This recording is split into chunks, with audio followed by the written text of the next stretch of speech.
ہمارے عالموں کا حال دیکھو کہ اگر غیر مسلموں نے ایک جانور یعنی گائے کو انہوں نے اپنا لیا، بہت زیادہ انہوں نے پوجا میں لے لیا، تو اس کو ترک کر دیا ہے۔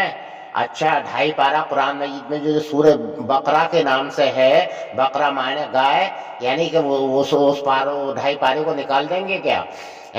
ایک بات یہ بتائیں کہ سورہ رحمان میں جہاں کے